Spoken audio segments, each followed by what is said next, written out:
morning, good afternoon, good evening, depending on when you're listening and where you're listening. Regardless, thank you for listening. The show is NXT Talk, and we are your hosts. I am Boris, and as always, I am joined by Matt. Bonjour! How's everybody doing out there? We hope you're doing well. Boris, we might set a record today, buddy. In which record? There's a lot of records that we could set today. Yeah. This might be the first time ever in the podcast that NXT UK Talk, the NXT UK Corner, lasts longer than the actual NXT episode. Yeah. Because there's not a lot to talk about in this one, homie. It was just a show. It was a show. Like, let's be very realistic on this one. It was a show. Nothing stood out in terms of amazing, but at the same time, nothing stood out in terms of horrible. I know that people are like going to be saying how shit this show was, yada yada yada, but like, you know, let's tone back the negativity, because I feel that, like, you know, NXT is getting a lot of unjust negativity, even from us sometimes, right? Like, we haven't been the nicest to NXT, but the reality is that we have no idea what NXT is going to look like. We have guesses. You know, the Vince McMahon track record obviously is not working in his favor, but like I told you during the show, I'm going to let things happen, and I'm going to give this show a pass, because we know that anytime NXT has been pre-recorded, it hasn't been the best. Exactly right, man. And yeah, we saw that this week. It's like, when it's pre-recorded, they try to do so much. They try to cram so much into these shows when they're pre-recorded. Yeah, you know what the other matches. Problem? Yeah, it's a lot of matches, but also there was a lot of non-live stuff, pre-recorded interviews and stuff like that, and I just find that the cuts are iffy on pre-recorded shows. I don't know why. I just always find that the production is worse on a pre-recorded show than on a live show. It's ironic, and yeah, I find the opposite is true for AEW and most promotions, man, honestly. But yeah, for NXT, it seems like the live shows, they flow better. They're better watches. They're just easier and more fun to watch overall. These tape shows, it's almost like they do overproduce them. It almost they fall more into the WWE trap, you know? Yep, that's what it is. Like, you know, even on, like, they even have awkward voiceovers, right? And you, like, it just bothers me. Like, when they were running through the card for next week, it was just like, you can tell that it was an awkward voiceover and it just wasn't recorded at the same time, and it just bothered me so much. I know it's something so small, but it does really take away from, like, just the flow of the show. But again, nothing bad, nothing good. It was just a show. I would say there are a couple things that were bad. Well, nothing that stands out as, like, embarrassing to the industry. That I will take. Exactly right, buddy. Nothing that I will take with me, you know, to my grave or even next week, you know? Even tonight. Yeah, exactly, yeah. I'll forget it by the end of the podcast, perhaps. But yeah, man, before we get into it, how are you doing? Man, you know what? I'm doing okay. I officially taking a few days off the end of this week, early next week. I think I get a weekend off from people, so I get to relax and do absolutely nothing, and I'm really looking forward to it, because, you know, we have pay-per-view on Sunday, All Out, so, you know, I kind of just want to chill for once. This past weekend, honestly, it was just, I made plans on Friday night, unexpectedly, which then went into Saturday, which then went into Saturday night, which, you know, it just was what it was. Yeah, these things happen sometimes when you're out and about, Boris. I feel you. Yep. But yeah, it was just a interesting weekend. Yeah, might as well get into it. So, because I think it's a kind of funny story. So the lady friend and we hung out Friday night. I don't even remember where we ended up. Doesn't matter. She went home at about, I want to say 5:30. I was home 5:30, and I couldn't sleep, tossing and turning. I just could not sleep for the life of me. So at 7:30, I'm like, you know what? I'm gonna go to Walmart. I have nothing better to do. I needed to get some gift cards for my sister-in-law's birthday, and before people say gift cards, she prefers gift cards. I hate gift cards. I hate buying gift cards. I'm very good when it comes to presents, right? I always get something that the person wants, but my sister-in-law is like impossible to purchase for. And she prefers gift cards. She prefers buying her own stuff than, someone buying something for her, right? So just gift cards. So 7:30 a.m., walk to Walmart, get a coffee at the local Tim Hortons. And I hate Tim Hortons, but it was the only freaking thing open. So had my Tim Hortons. Just doing a Boris walk afterwards. And about 9 a.m., I get a message from the lady friend basically saying, I still haven't slept. And she's like, I think I'm going to get Dial-A-Bottle right now. For those people who don't know what Dial-A-Bottle is, basically, from the hours of, 9, 10 p.m. until 10 a.m. the next morning, you can't really purchase alcohol from a store. So there are services with people who kind of drive around, and you can call them and, drop an order of whatever they have. And you're essentially paying like double, even triple what the actual store price is. But if, beggars can't be choosers, right? So that we call that service Dial-A-Bottle in Toronto. Anyway, so she's like, I'm going to get Dial-A-Bottle. I'm like, okay, well, have fun with that. So, because I had plans. It was my sister-in-law's birthday, hence the gift cards. So I needed to go all the way to Hamilton for the Hamilton Forge game, like the Canadian Premier League, the soccer league that's about 3 years old now. Anyways, my brother had season tickets the first year, and he, just for one reason or another, he dropped them. But he has so much credit because of last year that he ended up getting he got a private box. So, this is going to be private box for the game. Anyways, 9 a.m., get the call from her. I'm going to get Dial-A-Bottle. 9:30, get a message from her. We have a friend who kind of is one of the Dial-A-Bottle people, and he was around. So she's telling me, oh, I'm going to get it from so-and-so. I'm like, all right, whatever. It's 9:30 in the morning. I can get to your place by 10. As long as I get to Hamilton for 4 p.m., I am good. So, famous last words, right? Just remember, I haven't slept yet, and we were out literally all night. So, got to her place at 10. At about 12:30, she got the call from her work basically saying, you don't need to come in, blah, blah, blah, your shifts is covered, and yeah. Wait. That was in doubt? She might have had to go in? Yeah. Until she got that call, she might have had to go to work in that state. Yes. Okay. Won't be the first time. Won't be the first time. Yep. All right, so she gets a call, 12:30, and then she's like, well, I have nothing to do. Do you want to hang out for the rest of the day? I'm like, well, I told you yesterday that I probably wasn't going to see you today because I have this thing in Hamilton. And then she's like, it's rare that we get to hang out on a Saturday now, ever since things opened up. So I'm like, fuck, okay. Make the call. I'm like, something we can do is I can leave, come back after the game, because I had assumed my brother and his family were going to Vancouver, so I'm just assuming that they're not going to do like a party after, so I can get back to her place at a respectable time and we can hang out and whatever. All right. Then she's like, if you leave, and I kind of feel like I was coerced into this now that I'm telling this story. If you leave and I'm alone, I'm going to fall asleep and I probably won't wake up. So then, I don't know why, as I'm looking at my phone, I don't know whether it was her idea or my idea, but basically is like, okay, why don't you just come with me to Hamilton? So and because it was a box where you were able to like sneak her into the game kind of thing, and it's sneak, but you have enough, like you don't have tickets. It's like for X amount of people, right?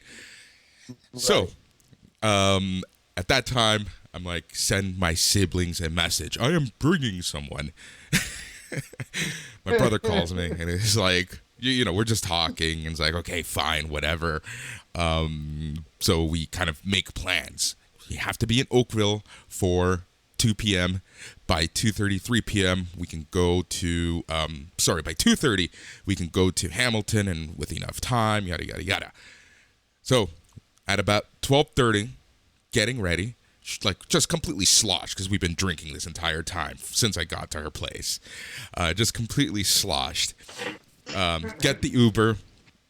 We're literally driving south. We haven't even hit the QEW yet. We're driving south, and she's like, I need to get out.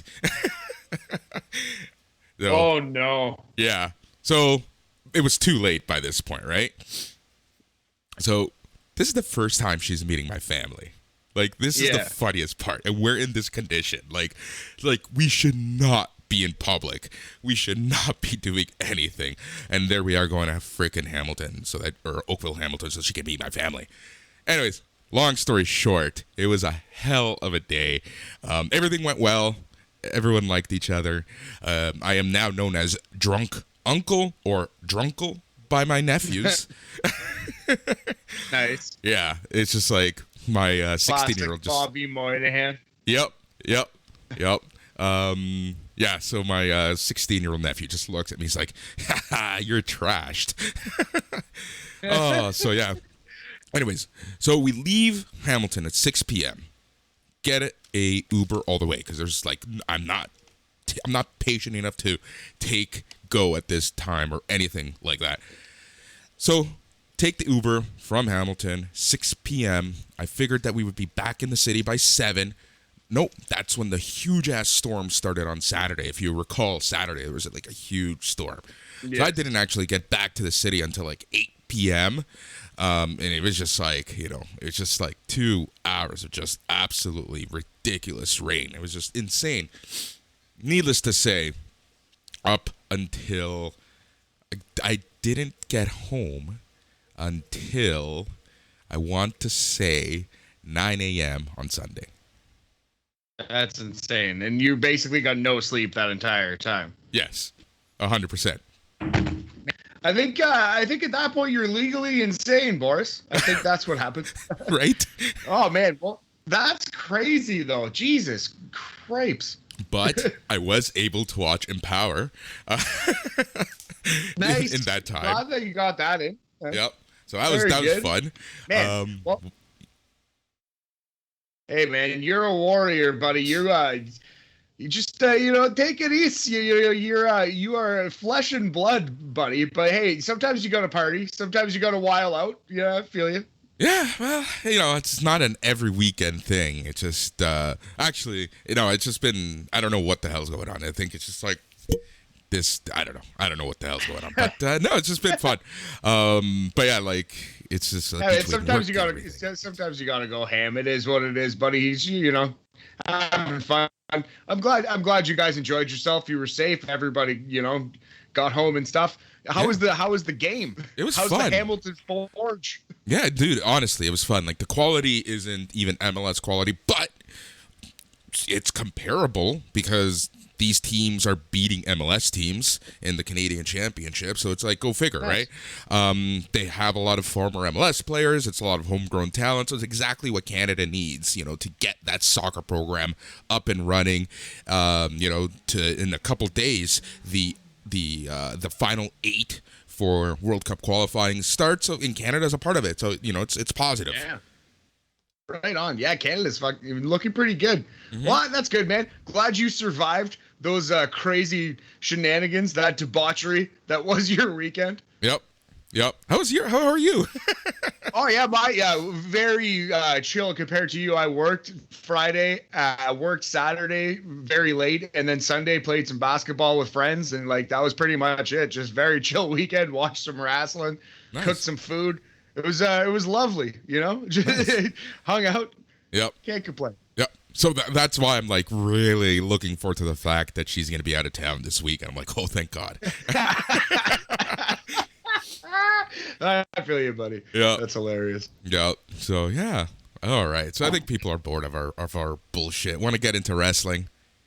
Yeah, let's do it, homeboy. All right. Before we get started, there is one last piece of information or of business that we have to get to, and that is we are done with star ratings. As the Young Guns, we're going to inject new ideas into the podcasting world.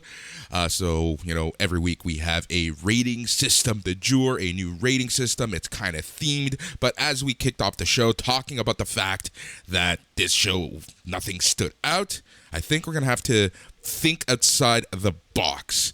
Matt? Yes, Boris. What the fuck are you doing?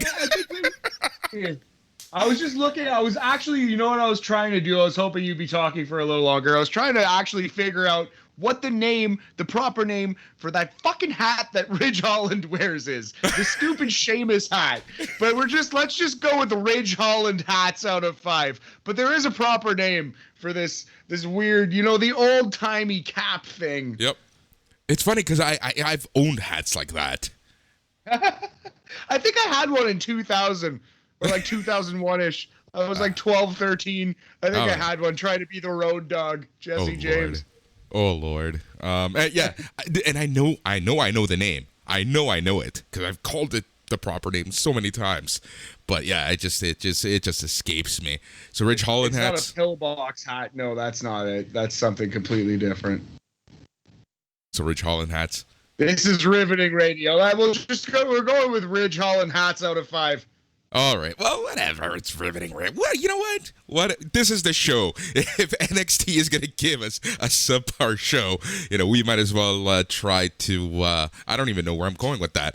Remember last week I was telling you of when I start talking. Sometimes I don't know exactly where I'm going with my sentences. That was another example of that. Did you get the dial-a-bottle for this show going home, boy? Oh, Lord.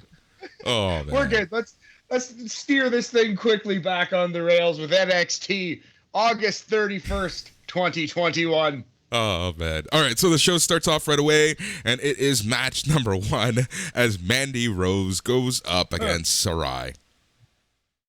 So, yeah, Mandy Rose making her entrance. I mean, it's just like stunning that she's in NXT for a number of reasons, but it's just like, man, like, how did Vince McMahon miss the boat with her? How did she get sent back down? Go figure. But I love the fact that Wade Barrett is trying to save face by saying, hey, Finn Balor came back to NXT and it rejuvenated his career. Is the same going to happen with Mandy Rose? The answer is no. But I like the fact that they at least, there was a connection between the main roster and NXT. Yeah, I 1,000,000% agree. At least Wade Barrett is trying. And, stranger things have happened. Although, yeah, is she going to get a main event push? I strongly doubt it. I think you're right. But, yeah, so this match was pretty bad. Mandy Rose, God bless her, she was trying. Sarai, really good wrestler, but this wasn't great, buddy. Yeah. But you know what? I got to say, by the end of the match, so what ended up happening was Sarai goes for her hesitation drop kick, that insane looking drop kick that is all on the recipient through the ropes. So Mandy Rose is on the outside doing her best impression of Rick DeMarco Martel or Shawn Michaels.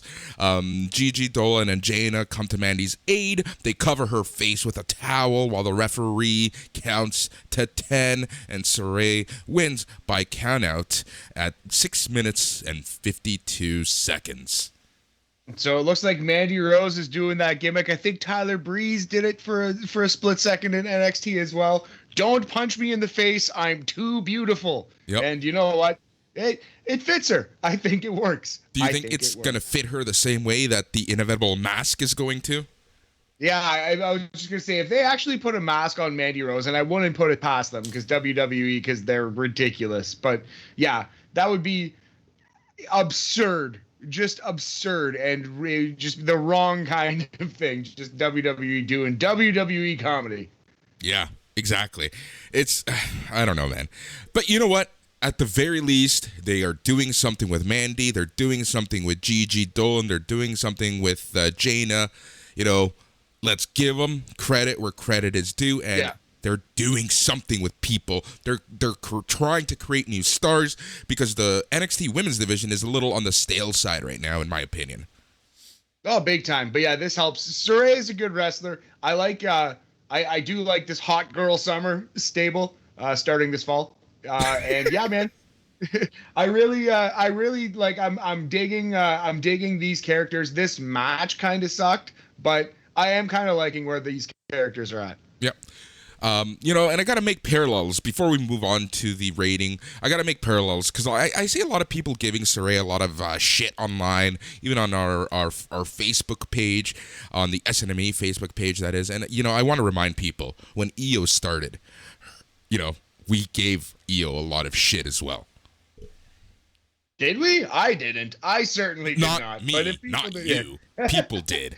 After the Mae Young Classic, there wasn't really too much that she was doing. It's just a couple random stuff. But when she became huge was really when she became heel.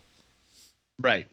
Of course. Yeah, that definitely helped. I don't see anything wrong with Saraya. I think she's being handled pretty well. You could argue that she shouldn't have lost to Dakota Kai, but I don't mind that. She not every character can be Goldberg and be undefeated. She lost to someone who is going into a world title match. I think that's fine. Anyway, in terms of a rating, I would give this 2 Ridge Holland caps out of 5. 40% governor percentage on this one, Boris. Slightly under the Mendoza line. They tried really hard. Mandy Rose did a spot where she caught a crossbody and threw Saraya in a classic Razor Ramon fall-away slam, and then threw in the Shawn Michaels kip-up. Neither were as nice as their counterparts, of course, but she's trying, Mandy Rose. She's actually trying. Yep. And Saraya's a really good wrestler, so this wasn't terrible, but it was bad. It was a bad wrestling match. All right, so we go to a Tomasso Ciampa promo backstage. He says that he has no problem with how Ridge Holland won his takeover match against Timothy, or his NXT TV match last week against Timothy Thatcher. It's the post-match beatdown he had an issue with, and tonight he fights for his home and his family, and he dedicates this ass whooping to Toothless Timmy as we go to break. Very good promo, as per usual, from Ciampa. It's a little one note. He has one thing that he does, but he does it very well. Yep. No, nothing wrong with that, right? So. Nah, absolutely not. When it's that good, absolutely not. Yeah. All right, match number 2 as we get back from break. Duke Hudson versus Kyle O'Reilly. A little too long. A little boring. Duke Hudson is still limited, but it was okay. Kyle O'Reilly obviously is incredible. Long commercial in this one. There was picture-in-picture. I didn't see it. Did you catch the picture-in-picture in this match, Boris? No, I wasn't able to. Yeah. No worries. Yep. I assume it wasn't groundbreaking stuff in this Duke Hudson Kyle O'Reilly match. I did think it was good, and this was a testament to how awesome Kyle O'Reilly is in the ring. He was throwing himself around, throwing himself at the mat, really trying hard to make Duke Hudson look like $1 million. So this was the Kyle O'Reilly show. Yeah, that's exactly it. And I think Duke Hudson did a good job of of taking that opportunity and going with it. He looked, I'm not going to say amazing, but he looked relatively impressive. He didn't look like shit. It was exactly what you need from these types of matches. Hey, if we're going to put a veteran against a more newer, less established star, the newer, less established star should at least look good, especially in a losing effort. But there was nothing that really stood out in this match. They did some strong style, they did some groundwork, they did some reversals, but nothing there was nothing amazing, but everything they did fine in this match. Yeah. There was one spot where Hudson threw Kyle O'Reilly into a mean gut buster, a rib breaker situation, and that looked really, really painful. Other than that, I think you're right, though. But yeah, very good, fine, technical wrestling match Kyle O'Reilly had against this stiff green Duke Hudson. Yep. So Hudson gives a knee and a lariat and a suplex for 2. He tries to go for a charging boot, but it gets countered to a dragon screw, and O'Reilly followed it up with another one. Back in the ring, he gets a heel hook, and Duke Hudson submits as Kyle O'Reilly wins in 11 minutes and 53 seconds. So, yeah, I've seen this written in other places as a heel hook. And perhaps I'm wrong, Boris. Perhaps you are correct that it is a heel hook. But I would like to push fact, because he hits a flying knee off the top rope, his King Kong knee. He hits it directly to Hudson's knee, right? You know what I mean? Like, he dropped a knee on Hudson's knee, and then he hooks in the submission, and it doesn't look like a heel hook to me. It doesn't look like he's actually doing. I think it's just supposed to be a knee bar. I think it's supposed to be a knee-based submission, not the heel hook. Just maybe I'm pretty sure the commentators even said it was a heel hook. Did they? I'm pretty sure. I'm not sure that they did. Maybe they did, and I might be wrong. But it kind of makes no sense. Shouldn't he have dropped the knee to his heel then? Yeah, well, you know, it's whatever. You know, anyway, it is. I think it's a knee bar, and if it's not, it should be a knee bar. Anyway, that's neither here nor there. This is a pretty decent match. Knee bar nor there. Bar. Here, bar. No, okay. Nope. Anyway, Kyle O'Reilly drags Duke Hudson, kicking and screaming, to a pretty watchable match. We're going to go 3 Ridge Holland caps out of 5 for a 60% old-timey percentage on this one. Yep. All right. Ilya Dragunov is seen limping as we go to break. Back from commercial, we get a hype reel for the Index wedding in 2 weeks. And it's time for Ilya Dragunov to make his entrance, battered, limping, and he looks like he literally just got out of war. Uses a chance start from the Nextras, and he says before he goes back home, he wanted us all to see that he's still alive, and he feels more alive than ever. He's like a man who just survived the biggest and most intense battle of his life. The will, the passion, the soul, the struggle, who is willing to go through all of that to take the NXT UK Championship away from me. And then he says his famous line from TakeOver, "The ring general has fallen, long live the Tsar." Pretty solid work from Dragunov. A couple things stood out to me. One, you could tell they taped this on like the Tuesday after the pay-per-view show, because he still looks pretty much the exact same as he did on Sunday. Yeah. You think he would have healed up a little bit in the preceding 2 weeks. Also, it struck me that he's cut this promo pretty much 3 or 4 times now, exactly the same, which is fine. Like, it was such a huge moment. He's earned a couple laps around, but I think now it's time. Now we've seen it 2 or 3 times on a couple different shows. Now it's time for Dragunov to do something else, take that next step, and I think it's going to be Dragunov versus Pete Dunne. You think so? Yeah, just because why else would you book Pete Dunne to beat Dragunov on the way to the Walter match, right? It has to be. It has to be. So you think Pete Dunne's going to go to the UK for a bit? I think he might, yeah. I think it might be part of, like, the negotiation, because theoretically, isn't Pete Dunne's contract up as of the end of September? Yep. There's a lot of talk about that contract. We don't know exactly what's going on. So let's see what ends up happening. But you bring up some fantastic points. So, yeah. Very good. Well done. Oh, thanks, homie. All right, Kaylee Ray is interviewed. She says she's here full-time because the women's division needs a boost, needs a new top player. She claims Io Shirai is running from her, and that's why she's off in the tag division. And Ember Moon is yesterday's news.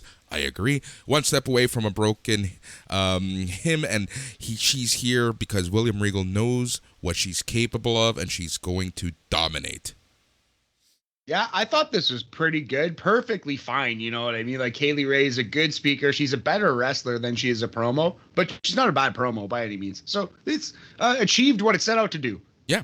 It's her long introduction to the North American audience, and I think that they've done, between her sudden appearance at TakeOver, kind of staring Raquel Gonzalez down, to her squash match last week, to this interview. I think they've done a pretty good job of introducing her to the North American crowd. Yeah, 100% agree with you, buddy. Yep. All right, so back from commercial. We are backstage with the hardest working reporter in all professional wrestling, Mackenzie Mitchell, and she is with Carmelo Hayes. Hayes talks about all of his choices for champions to challenge when Elektra Lopez comes up and tells him that the North American Championship is for Santos Escobar to win. But before he can answer, the rest of Legado del Fantasma rolls up. Escobar puts him over and says the North American Championship is his, but since Carmelo is new, he'll give him a one-time pass if he'll be wise and stay out of his business. I thought this was pretty good. I liked everyone involved here. All parties a good showing, a good account of themselves. I thought this was a pretty entertaining little promo. Yep, and again, I like the fact that last week we got the introduction of Elektra Lopez in Legado, and they actually used her follow-up of something. And she was on camera alone representing Legado. Who it's amazing sometimes how different NXT is from the main show for now. We'll see what happens. Exactly. And like Triple H and Shawn Michaels, at the end of the day, they're still pretty decent writers / bookers. You can argue that like the whole original move to USA, the whole 2019 to 21 period was pretty bad. But like honestly, we reviewed those shows, and a lot of times, man, we said NXT was better than AEW. A lot of times we said it was at least even. I think Triple H and Shawn Michaels are pretty good if they're not getting hamstrung by, the fact that they have 12 guys released from under their noses and they didn't even see it coming or get told. You know what I mean? Like barring events like that, I think NXT is kind of going to be okay. Yeah, that's honestly how I feel. Like, I think there's more directive from the top, but at the end of the day, I still think it's going to be Hunter and HBK's show. So let's see what ends up happening. All right, it's time for the next match as Drake Maverick and Grayson Waller go up against Imperium, Fabian Aichner, and Marcel Bartel. As the intros are happening, we get an inset promo from Maverick and Waller where Grayson is confident and Drake is worried about being serious and winning the match. I enjoyed this because it is kind of a role reversal that we've seen with Drake Maverick. So now he's kind of like the more serious guy, and we have this cocky rookie who's really just, being cocky. Yeah, I do think that's a pretty cute little twist to put on this. It is pretty wild that Drake Maverick got fired, got the groundswell of support, came back, and now is surviving wave after wave of cuts. It's almost as though they don't want to cut him again because they've already cut him once. It's like he earned a year or two free or something in WWE. But I'm always worried when I see Drake Maverick. Oh man, they're gonna remember he's on the roster and release him again. Remember he's on the roster. It's so true though. It's so freaking true. I'm pretty sure that's why we haven't seen Kushida in a while. It's like, I'm not. No. Yeah. Dear sweet Kushida. Yep. But so Imperium, this is your typical Imperium match. But I like the fact. So this match essentially, Drake Maverick was, he was getting the better of Aichner and Marcel Bartel, and then Grayson Waller tagged himself in, and the match kind of just went for Imperium at that point. Fabian goes from behind with a waist lock. Drake lands on his feet, and Grayson tags back in over his objections. Aichner with a pump kick. Marcel takes Drake to the floor, wipes him out. Tag was made, and then they do their Imperial Bomb on Grayson Waller for the win at, what is this? 3 minutes and 7 seconds. We've talked about the match more than the match was. Holy fuck. Yeah. There you go. So yeah, not much more to say about it. I did think it was a little clever to do the Waller tag in while Maverick was hot, and then Waller tags himself in.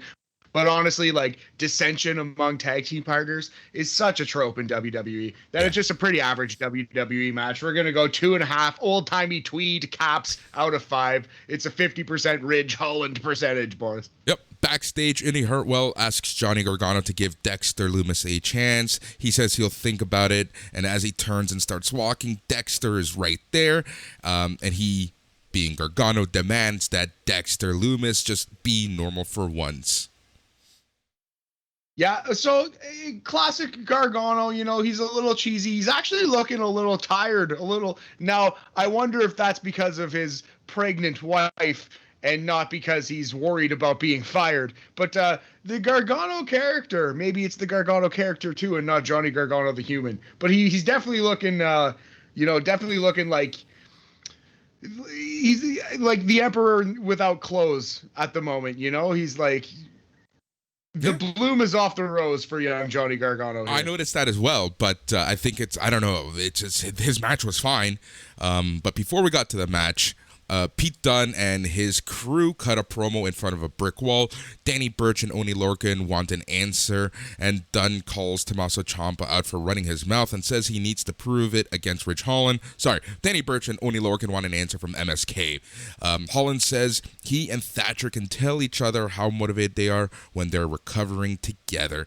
And then we see footage of Gigi Dolan and JC Jane beating Sarray down backstage.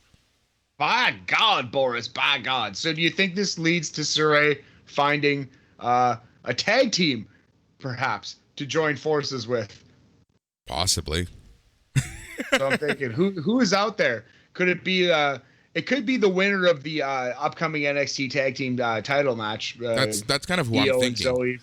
That's kind of who I'm thinking. You might as well just do a full-on program with a bunch of people.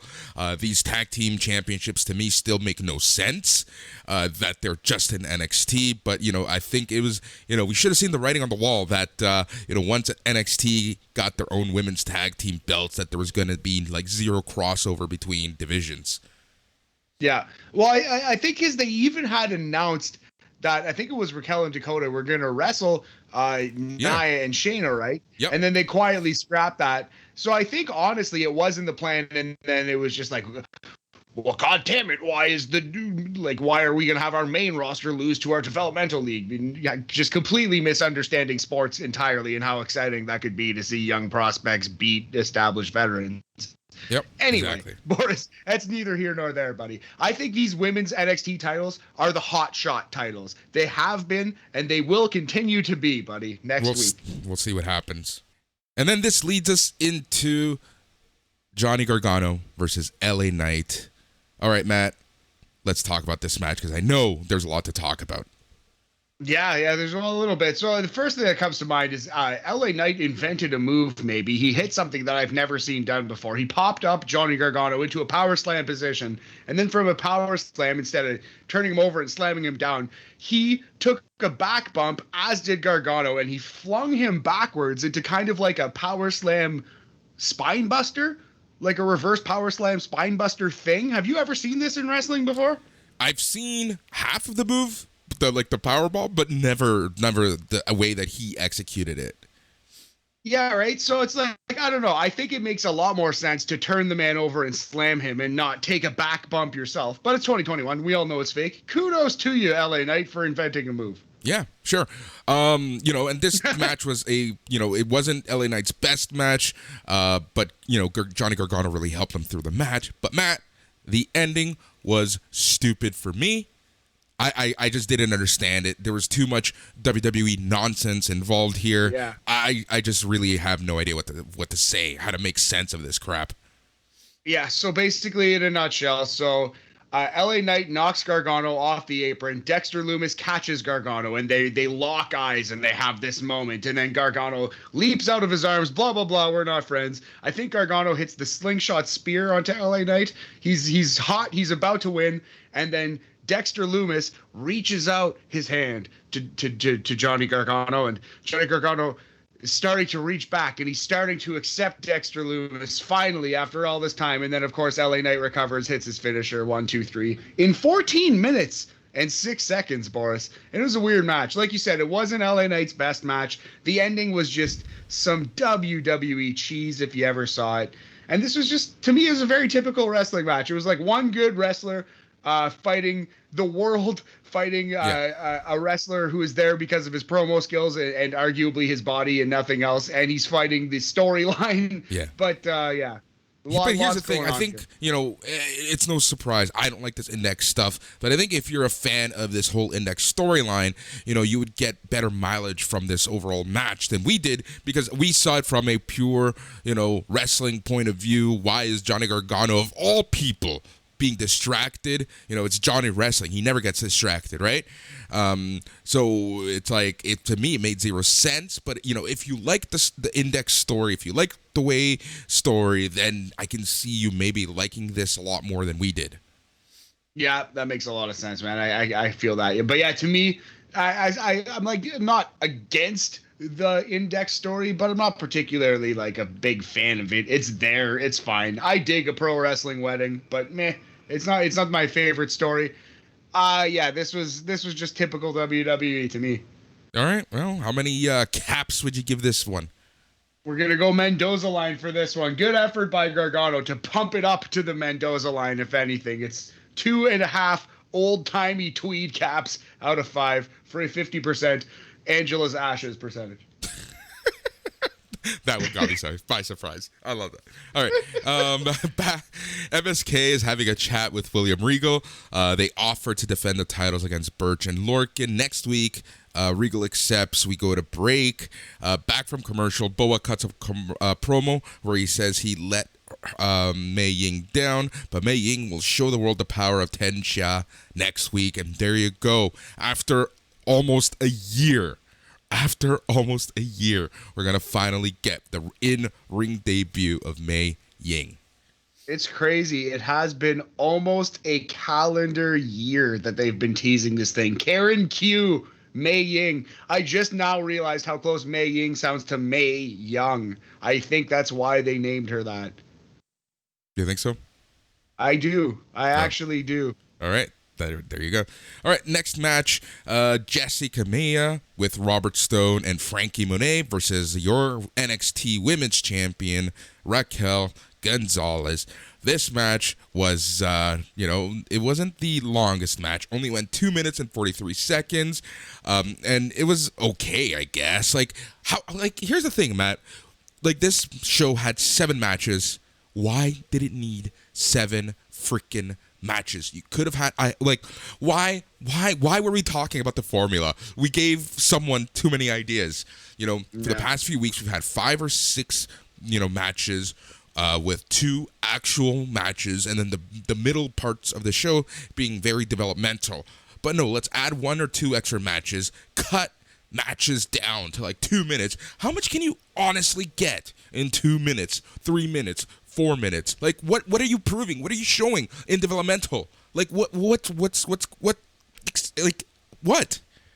No, man. I thought this match hurt both of these women, honestly. Raquel didn't look better because of this match. Honestly, she kind of looked worse because she couldn't carry Jessie Kamea to anything. Jessie Kamea, God bless her, but man, she is bad at this. She's doing she's rolling away from clotheslines. It's the slowest. It just looks extremely fake when Jessie Kamea is in there. This is developmental. She will improve with time.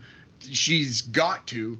You know what I mean? But this match that we watch here, 2 minutes and 43 seconds, it was terrible. It did not need to exist. I thought it was actually, I'm surprised you said it was okay. I did not think it was okay. There's a point where right at the end, I think it was Wade Barrett was Raquel Gonzalez has had enough when she just herked Jessie Kamea up out of nowhere and hit her finisher. And it was yeah, we've all had enough.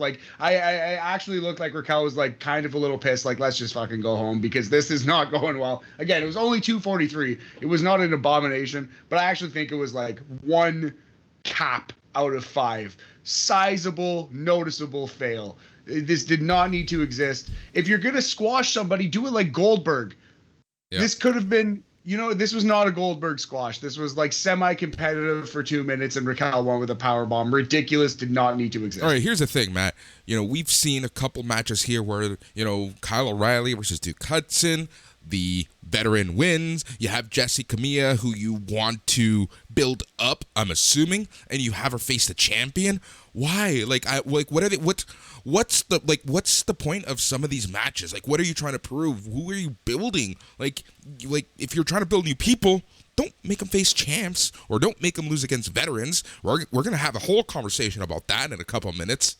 Yes, sir. Yeah. So this one didn't bother me because Raquel Gonzalez is the match itself. Hold on. The match itself didn't bother me. The fact that if you're gonna try to build up Jessie Kamea, why is she facing Raquel Gonzalez? Yeah, and that's just it. I don't think they're trying very hard to build up Jessie Kamea, to be completely honest with you. I do not think they're trying particularly hard. I think they're trying to build Raquel Gonzalez, but then that's why I didn't care about the Okay, that's fine, but then that ends up hurting Frankie Monet. No, maybe, because she's associated with shitbag nobodies. Yes. Speaking of, that was going to be really mean. I was going to say, speaking from one abomination to the next, Ember Moon is interviewed backstage. This wasn't a bad Ember Moon promo as far as Ember Moon promos go. Yes, you're right. She says she was just hanging back trying to enjoy her birthday when Kaylee Ray ran her mouth. She gets it. She's Ember Moon, and you want to make a name off her. But Kaylee Ray has never been in the ring with her, and she'll take her ability to talk crap away if she doesn't take her name out of her mouth. Want to do something about it? How about next week? Yeah. So there we go. That'll be a decent wrestling match. I think that's a very good choice for Kaylee Ray's first long match here at NXT. Yeah, we'll see what happens. I'm sure. Here's the thing. Ember Moon, great wrestler. Just don't allow her to speak. Whoever is in charge, if you're listening, don't allow her to speak, please. It's harsh, but I can't agree for any reason. Or disagree. All right, so Samoa Joe is interviewed by Wade Barrett. He says he's here to terrorize and dominate his opponents, but really he's here to reestablish certain expectations as to what it means to be NXT champion, to represent the brand in all aspects. He recounts with the way he did it, so starting week leading up to his title match. He asks who among the NXT roster is going to step up and brave the wild to come after him and seize their destiny, and he's more than happy to help them find the answers. Yeah, this was an awesome promo. Samoa Joe just kind of brought prestige to the title with just one promo, and he explained that his character is here to bring prestige back to NXT and the NXT Championship specifically. I thought this was great, man. I thought this was by far the best thing on the show. The only thing on the show that you must watch is this Samoa Joe promo. Yeah. All right, so Diamond Mine, Roderick Strong, because he thinks that Kushida is running away from him. Last week he issued a open challenge. Open challenge was answered over the weekend by Ike Manjiro. We get an inset promo where he tells Roderick Strong that Kushida will beat him when he's back, but he wants a crack right now. So this leads us into Ike Manjiro versus Roderick Strong. Yeah, Jiro wearing a yellow coat, and it is adorned with Jiro heads. So, that's a gimmick we've seen before on sports coats. It's not unique, but it still always works. You know what I mean? So we're going to give it a 7.5 on the Agnew scale. That coat. But the match itself? The match itself, I thought it was the match of the night so far. I wouldn't go any higher than 3 caps out of 5 for it. But it was an entertaining 5 minutes. Roderick Strong beat the shit out of this goofball and won with 2 end of heartache backbreakers. Great. Fine. Perfect. Yep. So post-match, Roderick Strong declares himself the uncrowned cruiserweight champion. All right. The hardest working reporter in all of professional wrestling, Mackenzie Mitchell, is with Io Shirai, Zoe Stark, Casey Canzaro, and Kaden Carter.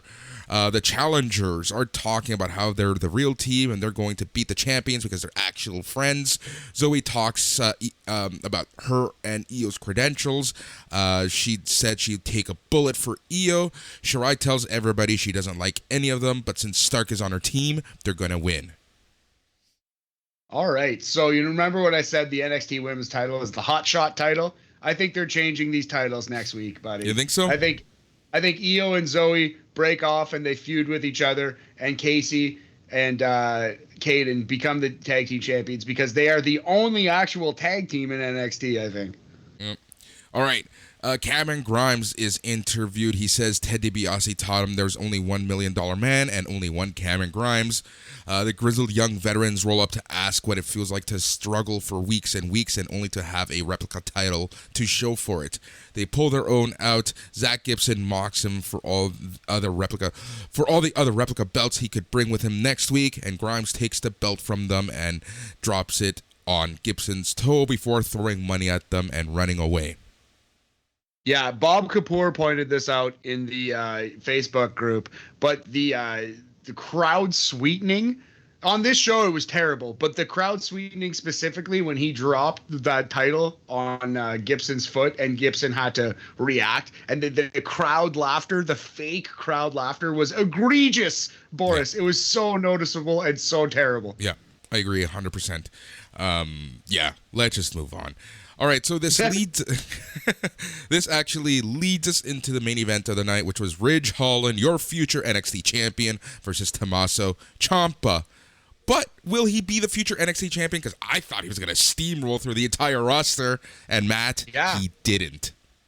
So, the English Goldberg has hit the brakes here a little bit. Tomasso Ciampa, first of all, got the best match of Ridge Holland's career by a country mile out of him. And this was a great reminder that Tomasso Ciampa is an incredible wrestler, an incredible worker, and the match structure was a big factor in this too, because last week the Ridge Holland versus Timothy Thatcher match was largely just Ridge Holland dominating Timothy Thatcher with his slow offense. This was a back and forth match that was largely kind of controlled by Ciampa for the most part, except for that there was one stretch in the middle, obviously, where Ridge Holland got the heat, and he hit that crazy, was it a power bomb? Yeah, it was a power bomb. Yeah, it was a really when he tough fell bump right on the back of his neck. Yeah, really tough bump for Ciampa to take with his hurt neck. But yeah, this was an awesome match. And again, like if you want a lesson on A, how to carry a young green wrestler, but B, why Tomasso Ciampa is such an incredible talent. He is one of those veterans that will greatly help NXT for as long as he can go in the ring. Yep. And, you had your spot where Ridge Holland was going to go for the same move that hurt Timothy Thatcher because he is out indefinitely, quote unquote. And Ciampa was able to get away from that. So that, in my mind, was okay. He was the beginning of the end, and that basically was because Ciampa eventually finds a Will's Bell for the win at 12 minutes, 4 seconds. So there you go. Ridge Holland, the unstoppable Ridge Holland meets the unmovable. I don't even know what to say. Yeah. Yeah. So there's another spot right before he went for the cross check with his gimmick and missed. That he hit like a running power slam, the old Dr. Death Oklahoma Stampede into the barricade, and then just dropped Ciampa like a sack of shit. Boris, did the drop not look much worse than the Oklahoma Stampede? 1,000% it did. He just literally just let go of him. It's like it's always so rough. You powerbomb the poor guy on the back of his neck, and then you take care of him when you do the Oklahoma Stampede on the glass. But then you just drop him like a sack of potatoes. It's so funny. The all-time worst example of that, of course, is when the Big Show swung Rey Mysterio like a baseball bat onto the post, and then just dropped him on his head, and he actually missed time with a concussion. Poor guy. Yep. That was crazy. But anyway, this was by far the best match on NXT this week. This was definitely, I would say, go out and seek this one, especially if you're a Tomasso Ciampa completionist. But I wouldn't call it great, so you don't need to go out of your way. But if you love Ciampa, seek this one out. This was 3.5 Ridge Holland caps out of 5. Ciampa defeating the mighty Ridge Holland. I thought this was pretty dang good. A solid way to close NXT, buddy. Yep. Pete Dunne hits the ring, beats down Ciampa. MSK make the save, and everyone brawls. Birch and Lorcan are brawling with MSK. Dunne is brawling with Ciampa. The heels all retreat because they're shitbag stupid heels, and that's the show. So we said that War Games might be Hit Row versus Legado.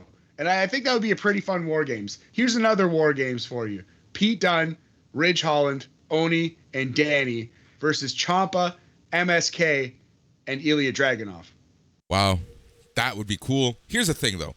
I know it doesn't matter. Undisputed Era had how many straight, right?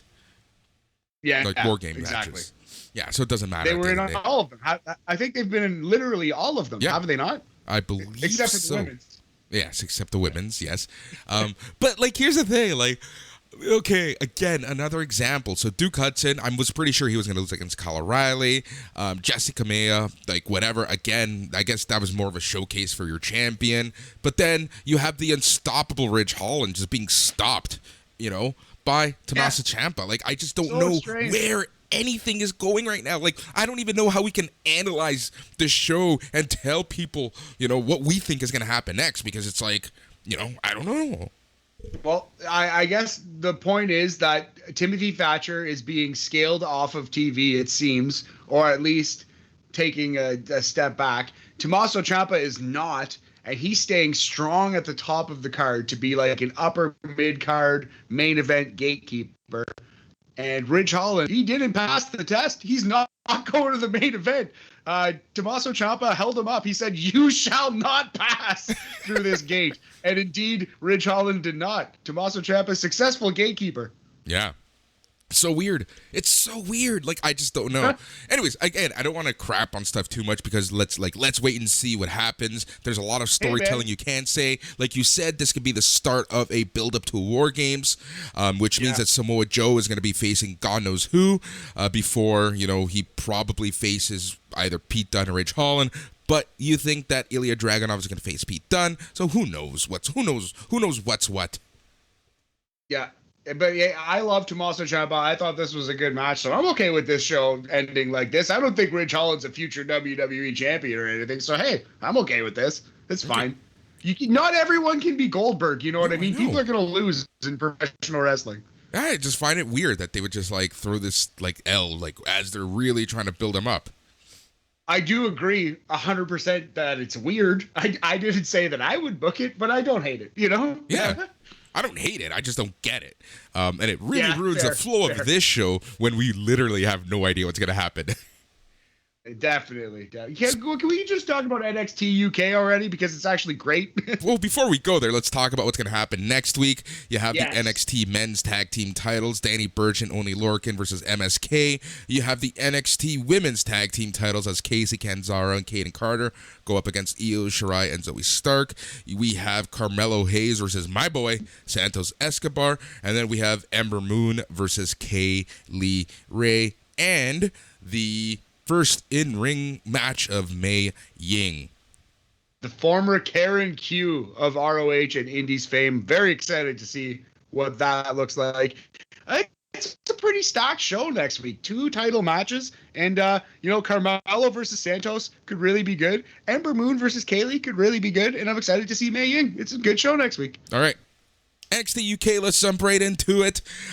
This show, again, it is still my favorite show of the week. I would have to say it's NXT UK and then ROH. ROH has been super fun lately, and it's not just because I need to cover it. It's actually been a good show.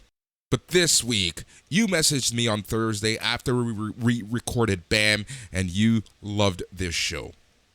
Yeah, I happened to catch it pretty close to live. I think I got in 3:15 or something. I was like, I'll watch NXT UK. I got nothing to do. And guess what? It was awesome. I really, really enjoyed it. And when it's got a loaded card like this, it's safely the best show on WWE TV. Easily the best wrestling show on WWE that they produce. Oh, but even just a regular one, next week, I'm still thinking it's probably going to be the best show that WWE cranks out of all of next week. So.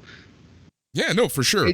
It's crazy. It's just crazy how good this show is. It's, again, the 60-minute format.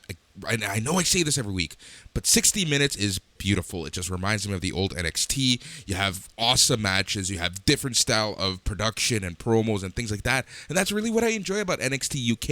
It's what I enjoy about even Impact sometimes. It's what I enjoy about ROH.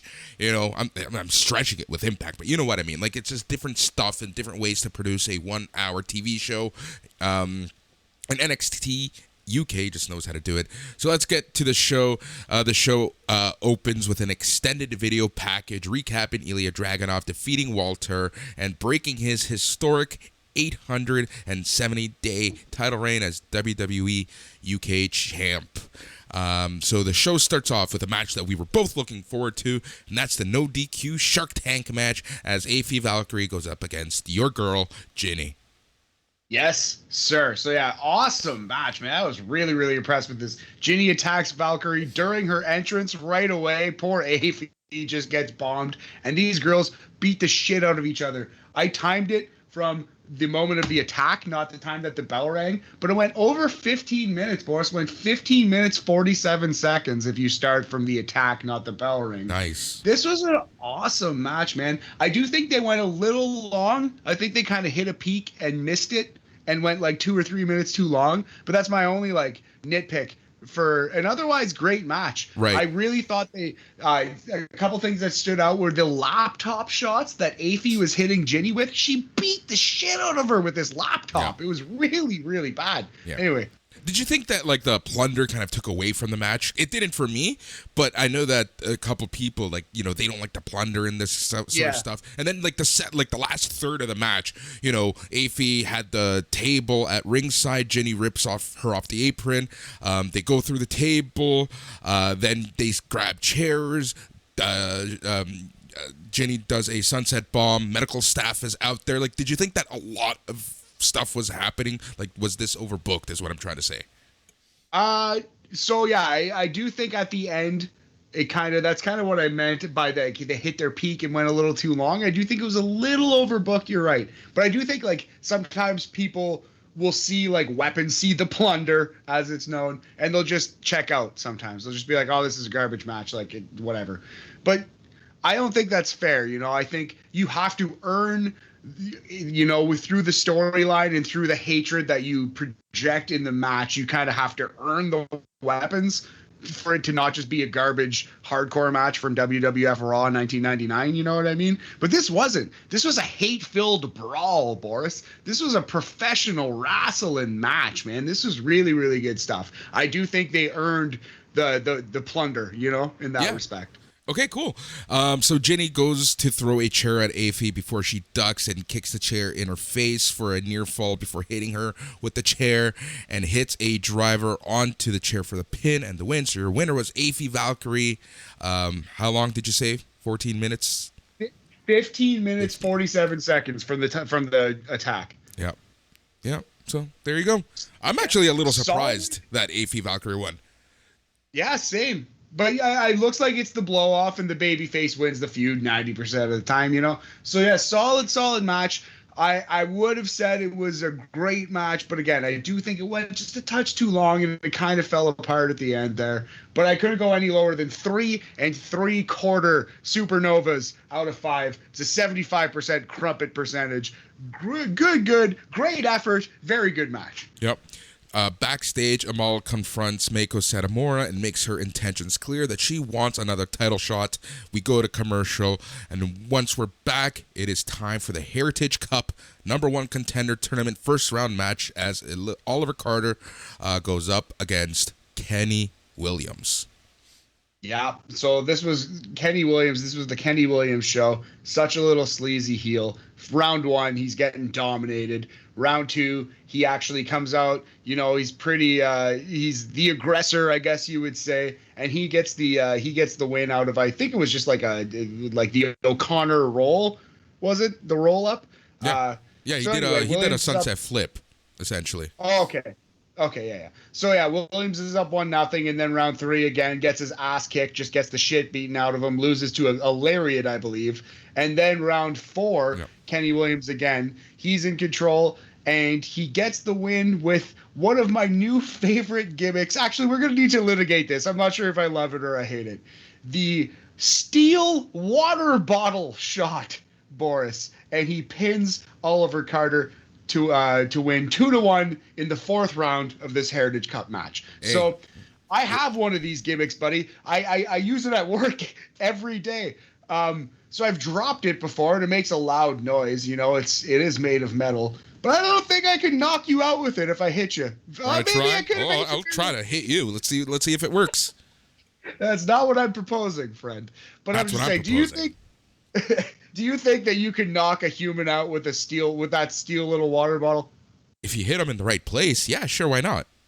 Yeah, fair enough, man. I guess. Hey, that's what you get for being an environmentalist. That's why plastic is the way to go.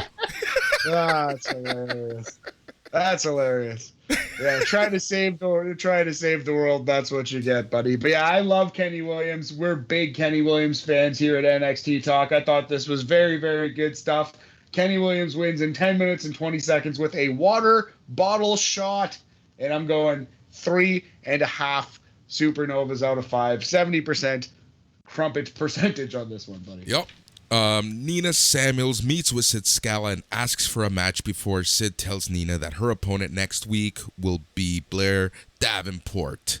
Nina wasn't too happy with this. We get another vignette for Isla Dawn, where she's unveiling a box that she adds pieces of items she got from her recent opponents, like hair ties, pieces of hair, etc., etc., etc. And then she, adds to it, because if you remember last week, she grabbed some of Danny Luna's hair. So that's kind of creepy and awesome, eerily awesome, all at once. I think I need to see a psychiatrist or something. I don't know. I loved it. A little too much. Yeah. You said it, buddy. Maybe just move on. I think somewhere in here as well, there was a sit-down promo with Dragunov, which was pretty dope, but it was basically the exact same promo he cut on NXT tonight. Yes, that was literally the next thing that happened. But sure, you can steal my thunder. Sorry, homie. I didn't mean to do that. No, I'm joking. I'm joking. Your grass on you there. No. I'm still thinking of Isla Dawn. Sorry. Fair enough. Oh, man. So we get a video package for Teoman and Nathan Frazier ahead of their Heritage Cup #1 contender match next week. This week, dude, I'm really looking forward to this match. Then we get a graphic of the entire tournament, and then it's announced that Blair Davenport is going to be facing Nina Samuels next week. And then it's time for the main event, which was a knockout or submission match, a good old UFC-like match, a MMA-like match. You can only win by knockout or submission as Joe Coffey goes up against Rampage Brown. What the hell is wrong with this show? Oh, man. Yeah, so... Maybe Isla Dawn is poking me with her voodoo doll right now. I don't know. Jesus Christ. You'll get it back on track, buddy. So here's the thing that bugs me about Joe Coffey matches. I like Joe Coffey, but do you not find that all of his matches go 10 minutes too long? Do you remember when he had that Walter match? Yep. It went 40 minutes. Same with Rampage Brown. I think this is one of the times where NXT UK, I think their heavyweight matches need to be more late 80s, early 90s WWF heavyweight matches. 7-10 minutes max. How long was this match? 19 minutes and 48 seconds. Yeah, it was way too long. It was too much. For a match that length, I'm more of a technical wrestler and, maybe this new style of wrestling as opposed to just two guys completely kicking each other's ass. You can only see two guys literally kicking each other's ass for so long. 20 minutes? Exactly. That's a little long, man. It's a little long, and we'd already seen a very interesting long match with a ton of plunder and weapons. We've already seen two women kick each other's ass for 15 minutes on this show. So, I don't know. It was a little... They didn't use as many weapons, but they did go all over the ring, and they did remove, the turnbuckle pads, and they did use the exposed steel, and they did do some plunder here and there. So, man, I don't know. I think it was a little samey. And I think having both of those matches on the same show, while both very, very good, they kind of hurt each other a little bit. You know what I mean? I think it would have been better to split these up. Yeah. If you're going to do a match like this, if it was kind of rounds, I think it would have been better. Even if they used Heritage Cup rules, but not it being, you know what I mean, right? Yeah. But I don't know. Just 20 minutes is way too long for this type of match, for this style of match. It's not my cup of tea. It's not my Yorkshire pudding. The match saw Rampage hitting a Uranagi into a clothesline before hitting a Dr. Bomb and beating Joe with his hammer fist until the referee lifts Joe's arms and and that's it. That was it. I thought the stoppage was straight up laughable. If you've seen MMA, you know what I mean? They could have done an MMA stoppage here. If they're going to do an MMA finish, which is hammer fists to the head, then you might as well do the MMA stoppage. To do the MMA finish with the pro wrestling stoppage kind of made it look pretty dumb, It's a small nitpick, though. I mean, inarguably, these guys worked extremely hard and had a very good match. Yeah. It just went too long, and it was too similar to the opener. Yeah, that's exactly it. I think we've said everything we need to say. So your winner was Rampage Brown via knockout. Yeah, very good wrestling match. Much like the opener, we're going to go 3 3/4. Both matches just went too long, and they were too similar. On the same show, it was just they should have split them up. They should have put this one on next week's show, my opinion. Yep. But yeah, I thought it was still very, very good. 3 3/4 supernovas out of 5. Yep. So next week / Thursday, we have the Heritage Cup #1 Contenders Tournament. Nathan Frazier versus Teoman, round 1 match. And then we have Blair Davenport versus Nina Samuels. Yeah, we keep saying next week. We should amend that. This week, in 2 days. Yeah, it's funny because I know I do that every single time. I always say next week because we always have next week written in the notes. But it's like, and then we try, you know what I mean? Whatever. Feel it. But yeah, so you know what, NXT, that's what I was saying too. Like, I was very excited for this show, and this show completely delivered. It was awesome. The Ilya Dragunov promo was awesome. 3 very good matches. And an Isla Dawn promo. Extremely watchable and entertaining hour of pro wrestling. Next week, I'm not really excited, honestly. You love Teoman way more than I. I like the character. I like the character more.